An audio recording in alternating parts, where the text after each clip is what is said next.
Today we go over the MoFi 4500 LTE router for your mobile connectivity needs while broadcasting, and we go over the basics of streaming on the internet for live broadcasting purposes. This is the stream.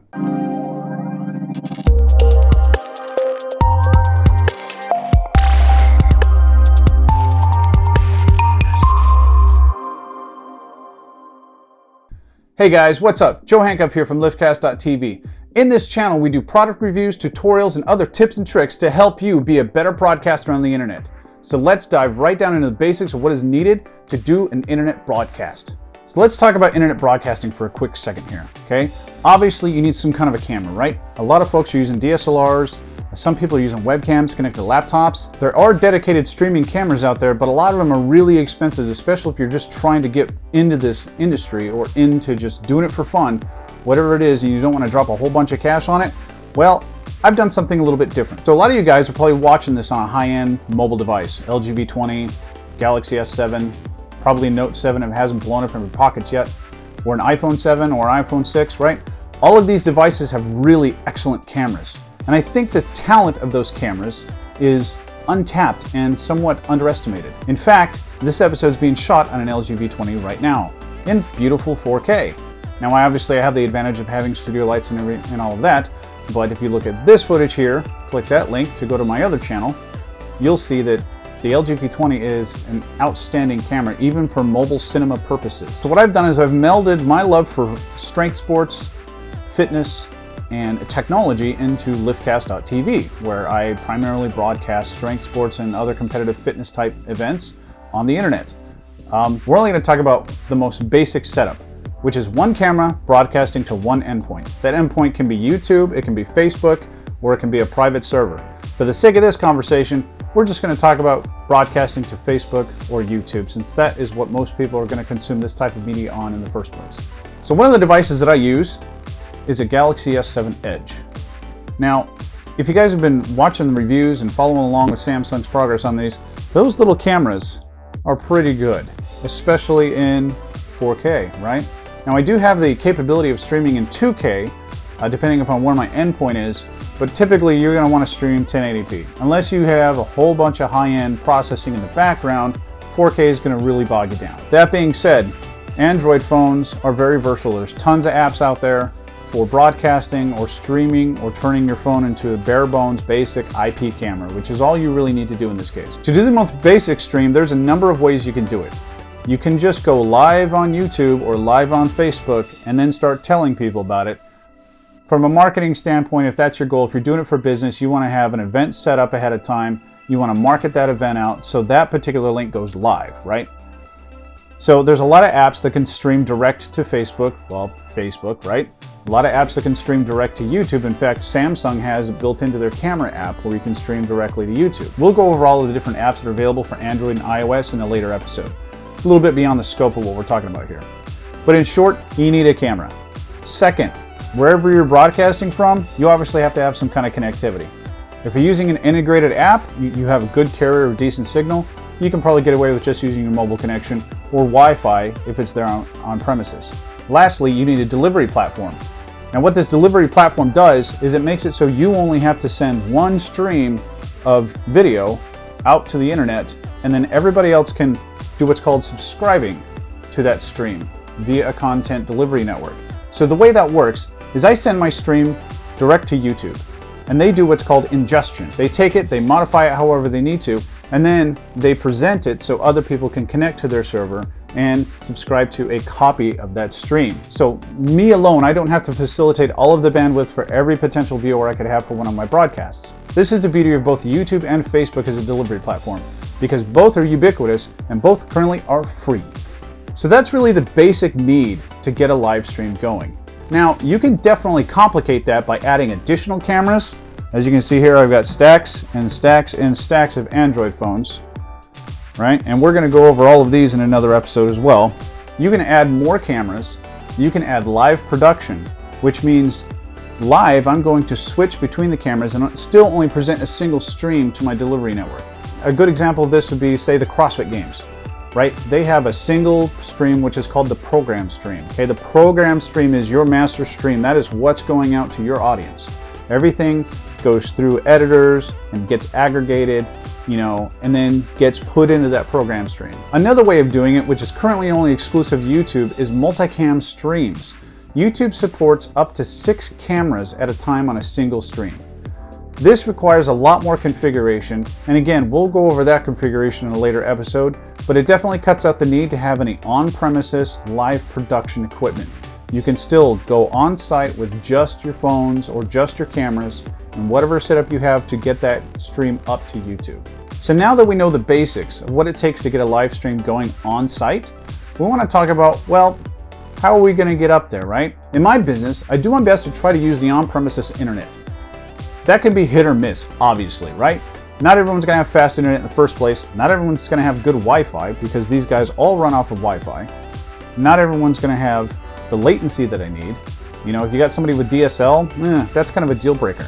That leads me to the second part of this video, the review of the MoFi 4500 LTE router. This router is essentially the same thing as a Wi-Fi hotspot you would get from your carrier, except that it actually is a proper router in that it has WAN ports, it has LAN ports, it has gigabit Ethernet, it has Wi-Fi, and it has high gain LTE antennas and a much, much faster processor that you get. Additionally, it's not locked to any carrier. It'll work with any LTE carrier that's available, as the radio in it supports all international frequencies for LTE. So all you really have to do is throw your SIM card in it and go to town. Furthermore, and this is the little secret that I don't tell too many people, except I'm kind of doing that right now, aren't I?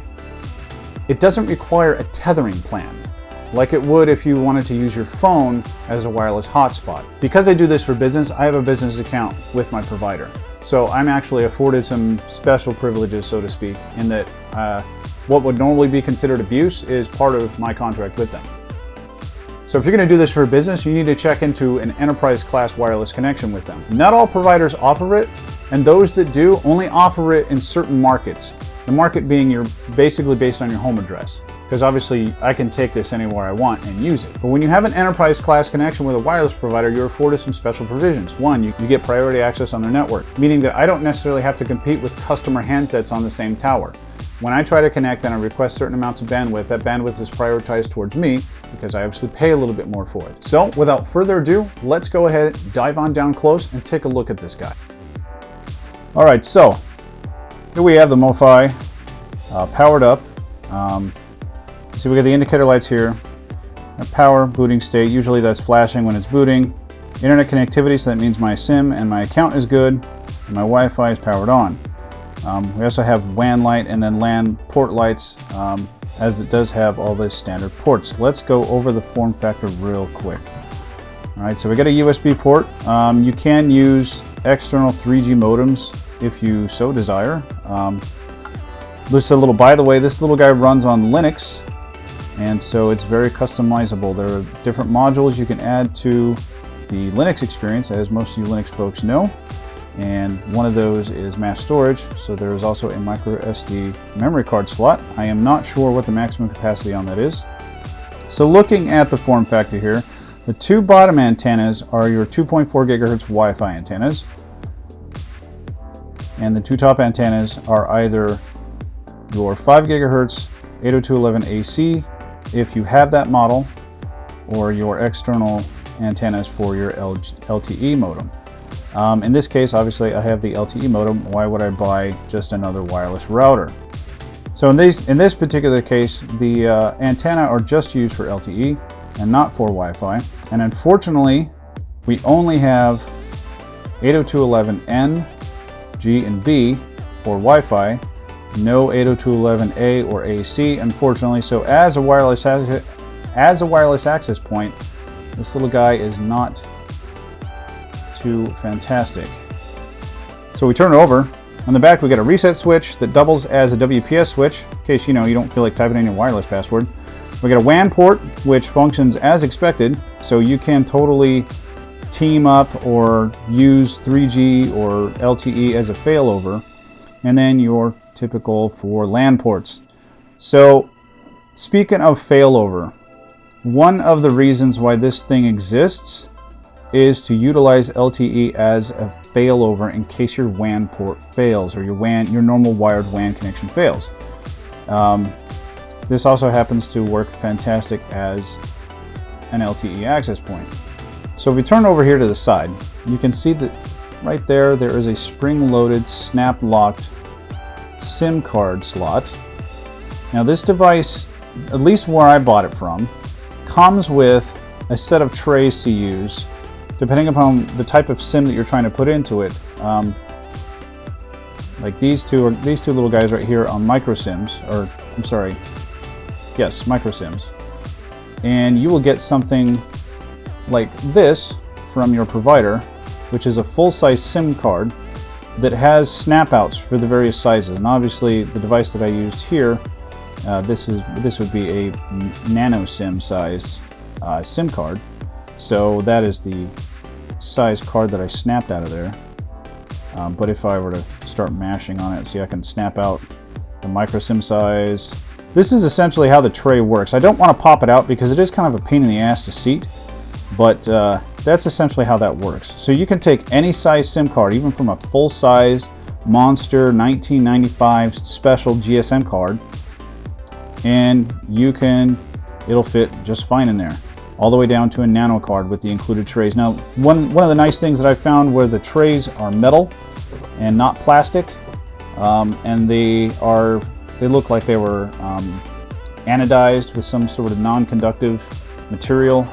So there you have it. This is the tiny little MoFi 4500 LTE router. Why don't we go ahead and get logged in and take a look at what that looks like. I've just logged into the MoFi, and you can see the interface is pretty complex. Lots of menus. We'll start with the status menu here. So this just gives you, obviously, your basic status, system resources, memory, things like that.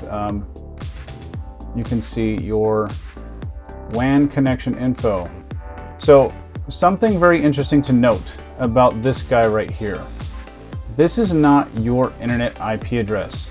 This is the private IP address that is inside your provider. So you cannot route traffic to this IP address. In other words, you can't host a server inside of a private network that is within the MoFi's private network. So in fact, what MoFi has is, if you go to MoFi Business, they have Cloud Link, where you can get a tunneled outside IP address. This enables you to actually host servers inside the network that is created by the MoFi.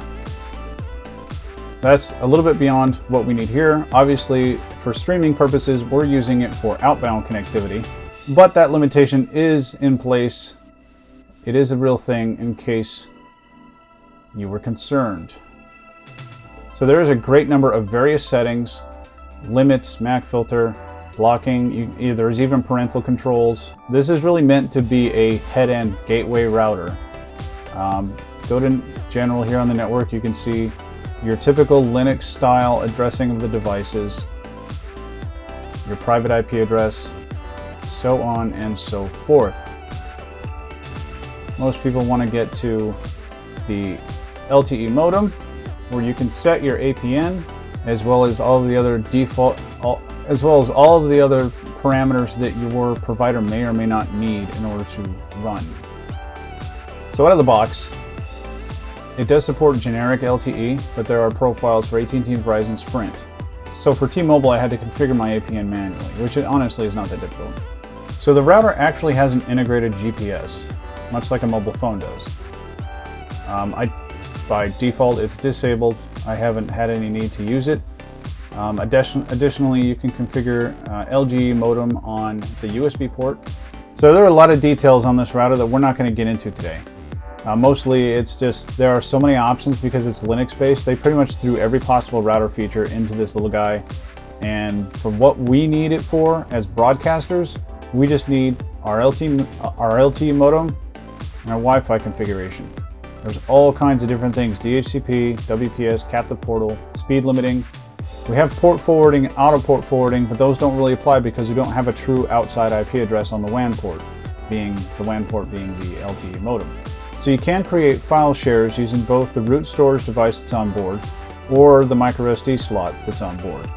I would definitely recommend not trying to put any kind of media on your home directory, as I think this thing only has a couple of gigs of space. The QoS settings can be used to help tune your cameras and tune your connectivity over the network if you're sharing the connectivity with any other users who aren't streaming, which as streamers, we're probably not going to open this up for the general public to use while we're trying to broadcast. So just as point of fact, there is a little thing up here that says you're using Chrome. Although you can view the pages on this router, Chrome will corrupt data as it saves, so please refrain from using it to save configurations. That's really strange. Sounds like in the time that they spent creating this banner and the browser detection, they could have just fixed the problem, since everybody and their mother's dog uses Chrome. So just be wary of that. I have used Chrome to save configs. I've not ever had any problems with it. Down here you have your system, all of your various things. You can remotely manage it if you have a true WAN IP address, be it wired WAN or your LTE WAN. There's web shell, backup and restore. You can reboot, remote update, and you can flash the firmware. So as you can see here, there is a dedicated firewall that is different from a NAT router. Okay, so most of your routers, you know, your Comcast modems or your Fios modems or a Netgear router or something, it's going to really have, it's really just going to rely on NAT as being the quote-unquote firewall, not actually blocking ports, but not providing routes to ports to devices inside of your network. So in this case, because again it's a Linux box, there's a separate firewall from the actual routing, the actual NAT router. This is an added layer, but can also create some confusion, because if you forward a port but you don't open the port in the firewall, you're going to have a bad time, and you're going to spend a lot of time trying to figure out, why does this thing not work? Well, this is why. Firewalls and routers are two separate things, and in enterprise they are two separate devices. So there you have it, the MoFi 4500 LTE router. Now, despite the complexity of the user interface, we actually don't need about 99% of those things. For what we need, we just need connectivity, and we need it to be quick and reliable. So actually, it only took me about 5 minutes to get this thing up and running. In fact, in the box, unfortunately I don't have it anymore, there was just a little card, you know, in addition to all the other documentation, but a little quick start card that was just sitting on top of it.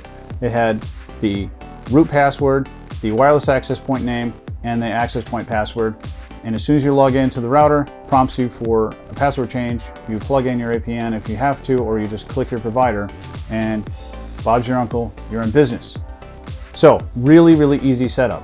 Because the Wi-Fi is a little bit weak on this device, you're going to want to chain off maybe like a Netgear R7000 or R8000. I think they call those the Nighthawk. I forget the marketing wink name for those. But you're going to want to chain off something more robust with 802.11ac, MIMO, and multiple discrete radios and bigger antennas, things like that. Speaking of antenna, you can take these antenna off, and you can use a much bigger, higher gain antenna if you so desire, depending upon where you are. So if you are in an area that typically doesn't get good service, but you have a high gain antenna, you may actually be successful in establishing a good solid connection with this. Thank you very much for watching. If you're new here, you might consider subscribing so you don't miss out on further reviews and tutorials. If you like what you saw, go ahead and give us a thumbs up. If you didn't, give us a thumbs down. We'll try to make it better next time. As always, leave a comment down below. Let me know what you thought. I'll see you next time on the stream.